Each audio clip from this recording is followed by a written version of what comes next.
Hello students, welcome in today's lecture. In previous lectures, we discussed about the gymnosperms, angiosperms, okay. And in today's lecture, we discuss about the alternation of generation and the patterns of life cycle. तर पहा ना अगोदरच्या लेक्चरमध्ये आपण discuss केलं होतं about the gymnosperms, अँजिओस्पर्म्स, ठीक आहे. तर हे फॅनोग्राम्स आपण डिस्कस केले होते आणि आज जो पार्ट आपण डिस्कस करणार आहे तो एक VIMB पार्ट आहे बाळांनो, ठीक आहे. कारण याच्यावरती जे काही क्वेश्चन्स विचारले जातात हे लॉंग आन्सरला तुम्हाला येऊ शकतात, ओके. लॉंग आन्सरला क्वेश्चन्स येऊ शकतात आणि बेसिकली नीटमध्ये सुद्धा याच्यावरती ह्या टॉपिकवरती खूप सारे क्वेश्चन्स विचारले गेलेले आहेत आणि विचारले जाऊ शकतात, ठीक आहे. सो खूप इम्पॉर्टंट कंटेंट आहे, that is the alternation of generation, okay. So let us start with the alternation of generation. तर पहा आपण हे आतापर्यंत शिकलोय की basically plants generally shows two phases in their life cycle. प्लांटमध्ये लाईफ सायकलच्या दोन फेज असतात बेसिकली. एक तर स्पोरोफायटिक फेज असते आणि एक गॅमेटोफायटिक फेज असते. एक स्पोरोफायटिक आणि एक गॅमेटोफायटिक, ओके. एक सिंपल गोष्ट बाळांनो की ह्या अशा दोन फेज का असतात ह्याचं मी ऑलरेडी रिझन दिलेलं आहे. Because in case of plant cells the mitosis phenomenon is occur in both type of cells, okay. Mitosis सारखा फेनॉमेनॉन जो आहे, ओके, म्हणजे मायटोसिस ही जी काही सेल डिव्हिजन आहे ही दोन्ही टाईपच्या सेलमध्ये चालते. म्हणजे बेसिकली ती हॅप्लॉइड सेलमध्ये पण होते आणि बेसिकली ती डिप्लॉइड सेलमध्ये सुद्धा होते, बरोबर. मग हॅप्लॉइड सेलमध्ये जर मायटोसिस होत असेल तर एक फेज अशी तयार होणार जी हॅप्लॉइड असणार आणि डिप्लॉइड सेलमध्ये जर मायटोसिस होत असेल तर एक फेज अशी तयार होणार बाळांनो जी डिप्लॉइड असणार, ओके. आता आपल्याकडे दोन फेज आहे, बरोबर. एक आपल्याकडे स्पोरोफायटिक आहे आणि एक आपल्याकडे गॅमेटोफायटिक आहे. स्पोरोफायटिक फेज नेहमी कशी असते, डिप्लॉइड असते. हे आपण शिकलोय. फक्त ॲपोस्पोरी आणि ॲपोगॅमी हे दोन फेनॉमेनॉन सोडले तर, बरोबर. कारण आपण शिकलोय की ॲपोस्पोरीमध्ये मी सांगितलं होतं स्पोरोफाईट पासून आपण गॅमेटोफाईट बनवतो आणि इकडं मी तुम्हाला सांगितलं होतं ॲपोगॅमीमध्ये की गॅमेटोफाईट पासून आपण स्पोरोफाईट बनवतो. तिथं स्पोरोफाईट जो बनतो तो हॅप्लॉइड बनतो ॲपोगॅमीच्या फेनॉमेनॉनमध्ये, ठीक आहे. हां, तर बघा बाळांनो दुसरी सगळ्यात महत्त्वाची गोष्ट मी इथं तुम्हाला सांगितली की स्पोरोफायटिक प्लांट बॉडी बेसिकली काय असते म्हटलं मी, डिप्लॉइड असते अँड इट अंडरगोज मिओसिस. ती बेसिकली मिओसिसमध्ये जात असते, स्पोर तयार करते, ओके. तसं गॅमेटोफायटिक प्लांट बॉडी जी असते बघा ती ऑलरेडी हॅप्लॉइडच असते.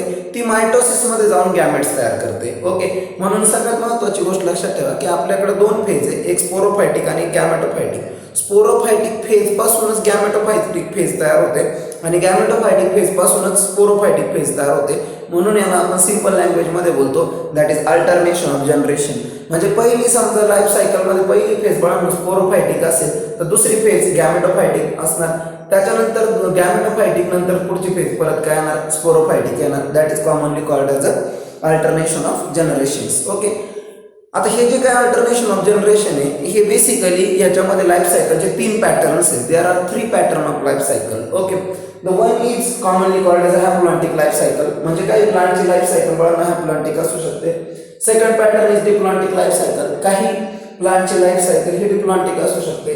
And third part is the haplodiplontic life cycle. आणि काही प्लांटची लाईफ सायकल ही हॅप्लोडिप्लॉन्टिक असू शकते, ठीक आहे. आता हे जे काही तीन पॅटर्न्स आहेत लाईफ सायकलच्या बाळांना, असे तीन पॅटर्न का तयार झाले, ओके. ह्याचे बेसिक दोन रिझन्स आहेत, ओके. किंवा ह्याचे आपण क्लासिफिकेशन जे करतो की लाईफ सायकलचे तीन टाईप, हॅप्लॉन्टिक, डिप्लॉन्टिक, हॅप्लोडिप्लॉन्टिक, हे कशाच्या बेसवर करतो आपण, ओके. तर एक सिंपल गोष्ट समजून घ्या की हे हॅप्लॉन्टिक, डिप्लॉन्टिक ही जी काही लाईफ सायकल आहे बाळांनो हे आपण क्लासिफाय करतो दोन वेजने. एक तर पहिली गोष्ट की जे काय मायटोसिस होतंय ते कुठल्या सेलमध्ये होतंय एक, आणि दुसरा वे की जी काही लाईफ सायकल आहे किंवा जे काही प्लांट आहे त्याच्यामध्ये कुठली फेज डॉमिनंट आहे हे. असे दोन वेज आहेत बाळांनो की ज्याच्यामुळं आपल्याकडे लाईफ सायकलचे किती पॅटर्न पडतात, 3 पॅटर्न पडतात, ठीक आहे. पहिला हॅप्लॉन्टिक लाईफ सायकल. मी पहिला वे तुम्हाला सांगतो की मी काय सांगितलं की कुठल्या सेलमध्ये मायटोसिस होतंय, ओके. त्याच्यानुसार तुम्ही ठरवणार की ही लाईफ सायकल हॅप्लॉन्टिक आहे, डिप्लॉन्टिक आहे का हॅप्लोडिप्लॉन्टिक आहे, ठीक आहे. पहिला पार्ट आपण डिस्कस करू हॅप्लॉन्टिक लाईफ सायकल. मी फक्त पहिला वे सांगतोय, त्याच्यानंतर पूर्ण डिटेल यायला सांगेल. तर बघा हॅप्लॉन्टिक लाईफ सायकल. हॅप्लॉन्टिक लाईफ सायकलमध्ये सगळ्यात महत्त्वाची गोष्ट तुम्हाला काय दिसते बाळांनो, मायटोसिस कशामध्ये बघायचं आहे तुम्हाला, हॅप्लॉइड सेल्स मध्ये. आता इथे हॅप्लॉइड सेल कोणती बघा, spore haploid cell. Okay, spore haploid cell. Spore पासून काय बनतंय, गॅमेटोफाइट. सांगा बघा, स्पोअर पासून गॅमेटोफाइट एन पासून एन बनतंय. क्रोमोझोम नंबर इक्वली डिस्ट्रीब्यूट होत आहे, बरोबर. क्रोमोझोम नंबर जर इक्वली डिस्ट्रीब्यूट झाले तर त्याला आपण काय बोलतो, मायटोसिस, इक्वेशनल सेल डिव्हिजन, बरोबर. मग इथं काय होत असणार, स्पोअर पासून गॅमेटोफाइट म्हणजे मायटोसिस. आणि हे गॅमेटोफाइट गॅमेट्सला बनवतात आहे बघा, एन इथं पण आहे, एन इथं पण आहे. मग गॅमेटोफाइट पासून गॅमेट्स बनणार तर कसे बनणार, बाय मीन्स ऑफ मायटोसिस, बरोबर. बाकी कुठेही तुम्हाला मायटोसिस दिसणार नाही. ओके, म्हणून इथं सगळ्यात महत्त्वाची गोष्ट लक्षात ठेवा की इथं मायटोसिस मध्ये फक्त आणि फक्त कुठली सेल जाती, हॅप्लॉइड सेल जाती. म्हणून त्याला कुठली लाईफ सायकल म्हणायचं, हॅप्लॉन्टिक लाईफ सायकल. ठीक आहे. आता दुसरी लाईफ सायकल बघा बाळांनो, कुठली लाईफ सायकल आहे, डिप्लॉन्टिक. ओके, डायग्राम बघा. इथं काय बाळांनो, स्पोरोफायटिक फेज, बरोबर. ही डिप्लॉइड फेज आहे. इथं तुम्हाला काय दिसतंय, गॅमेट्स तयार केले तिने, ती एन फेज. ओके, मग 2n चं n झालं म्हणजे रिडक्शन झालंय क्रोमोझोम मध्ये, दॅट इज मियोसिस. इथं गॅमेटचं झायगोट बनलंय, म्हणजे दोन गॅमेट्स आहेत, मेल गॅमेट आणि फिमेल गॅमेट, त्याचं फ्युजन होऊन झायगोट बनलंय. तुम्ही 2n पासून इथं बघा, 2n पासून 2n जर होत असेल तर दॅट इज अ मायटोसिस, कारण क्रोमोझोम नंबर इक्वली चालले.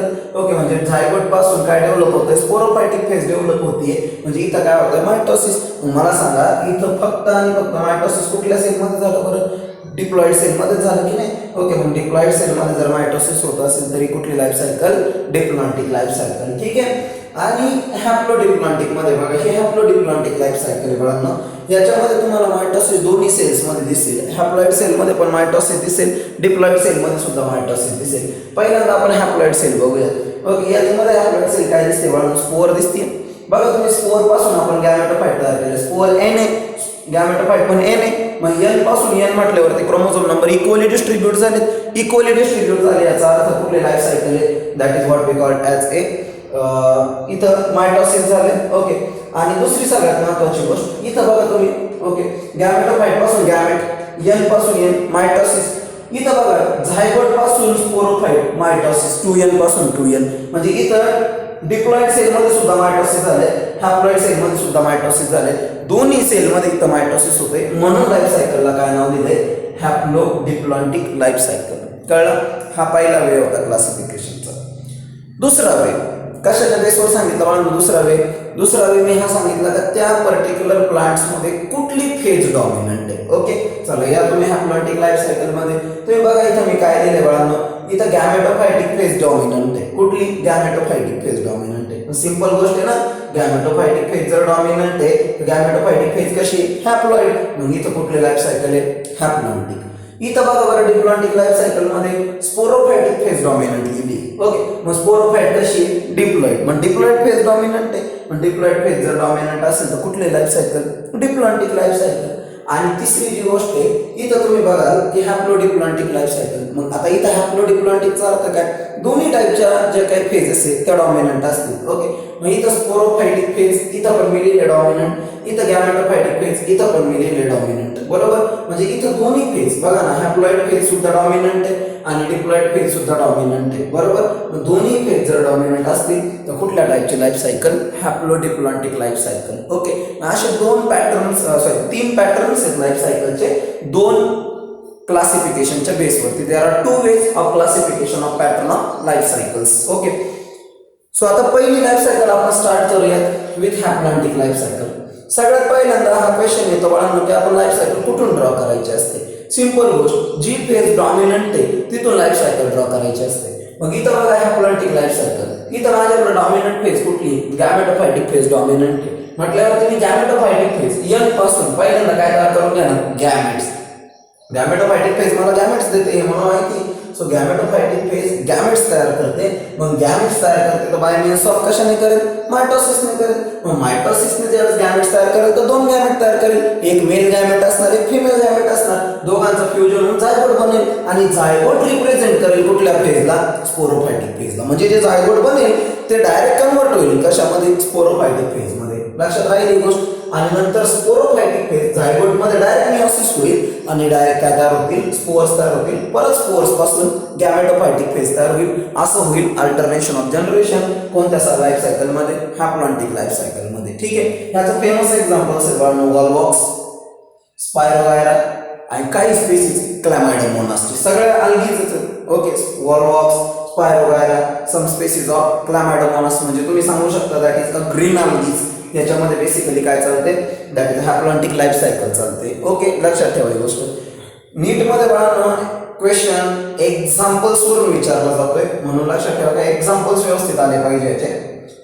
दुसरी लाईफ सायकल थोडीशी आपण बघू, डिप्लॉन्टिक लाईफ सायकल. आता मी काय सांगितलं, लाईफ सायकल कुठून स्टार्ट करायची, डॉमिनंट फेज पासून. इथं डॉमिनंट फेज कुठली, स्पोरोफायटिक. स्पोरोफायटिक फेज डॉमिनंट आहे. डॉमिनंटचं सिंपल मिनिंग काय होतं बाळांनो, की ही फेज फोटोसिंथेटिक असते. कशी फेज असते, फोटोसिंथेटिक, दुसऱ्यावरती डिपेंड नसते फॉर द नरिशमेंट. ओके, मग ही अशी फेज असते, that is a sporophytic phase, ही डॉमिनंट फेज येते. मग ही स्पोरोफायटिक फेज बाळांनो डायरेक्ट मेयोसिस मध्ये जाते आणि गॅमेट्सला तयार करते. म्हणजे इथे एक घटना अशी दिसते तुम्हाला डिप्लॉन्टिक लाईफ सायकल मध्ये, काही तर स्पोर बनत नाहीये. ओके, म्हणजे बेसिकली असे डायरेक्टली काय होत आहे, what we call as a gamete formation. Spore actually बनतात, नाही असं नाही, बट डायरेक्टली त्याच्यामध्ये काय होतं, त्याच्यापासूनच गॅमेटचं फॉर्मेशन होतं. ओके, म्हणून इथं डायरेक्ट स्पोरोफाइट पासून काय दिलंय, गॅमेट्स दिलंय. ओके, आणि गॅमेट्स 2n पासून n म्हणजे डायरेक्ट मेयोसिस, आणि मग गॅमेटचं फ्युजन होऊन काय तयार होतं आपल्याकडे, झायगोट, आणि नंतर याचे डेव्हलपमेंट होऊन काय होतं, स्पोरोफाइट तयार होतं. म्हणजे इथं सुद्धा तुम्हाला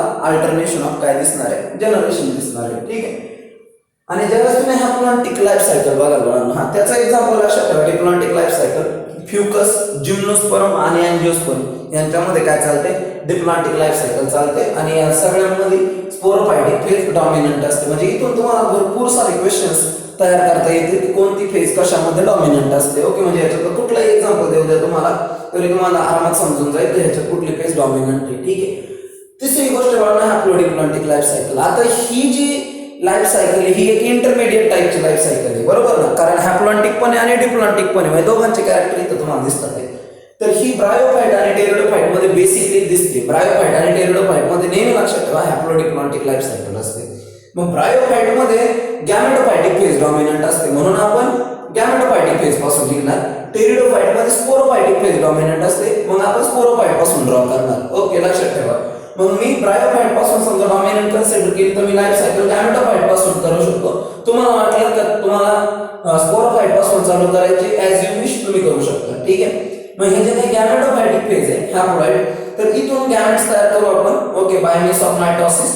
त्याच्यानंतर मला दोन गॅमेट्स तयार होतील, मेल गॅमेट आणि फिमेल गॅमेट. दोघांचं फ्युजन होईल आणि मग इकडे आपल्याकडे काय बनेल, झायगोट बनेल. झायगोट मायटोसिस मध्ये जाईल, स्पोरोफायटिक फेज बनवेल. ओके, नंतर ती स्पोरोफायटिक फेज मियोसिस मध्ये जाईल, स्पोर बनवेल आणि परत स्पोर पासून काय तयार होईल, गॅमेटोफायटिक फेज. अशी पहिली लाईफ सायकल असेल जर मी ब्रायोफाइट कन्सिडर केलं तर. ओके, आणि मी जर टेरिडोफाइट पासून स्टार्ट केलं, टेरिडोफाइटच्या याच्यामध्ये तर स्पोरोफायटिक फेज डॉमिनंट आहे, तर मी इथून ड्रॉ करायला सुरुवात करेल. मग स्पोरोफायटिक फेज मध्ये स्पोर्स तयार होतील मियोसिसने, स्पोर पासून गॅमेटोफायटिक बॉडी तयार होईल मायटोसिसने, गॅमेटोफायटिक बॉडी गॅमेट तयार करेल मायटोसिसने, दोन गॅमेट तयार करेल, mail gamete female gamete fuse होतील, झायगोट तयार होईल, डिप्लॉइड, आणि मायटोसिसने परत काय तयार होईल, स्पोरोफायटिक फेज तयार होईल. ठीक आहे. तर अशा पद्धतीने बाळांनो आपल्याला काय दिसेल, that is the alternation of generation दिसेल. Okay, and here we complete our topic, that is what we call as a kingdom Plantae. Okay, इथं आपण किंगडम प्लांटिंगला कंप्लीट केलं. प्रत्येकाचे एक्झाम्पल्स गरजेचे आहेत बाळांनो.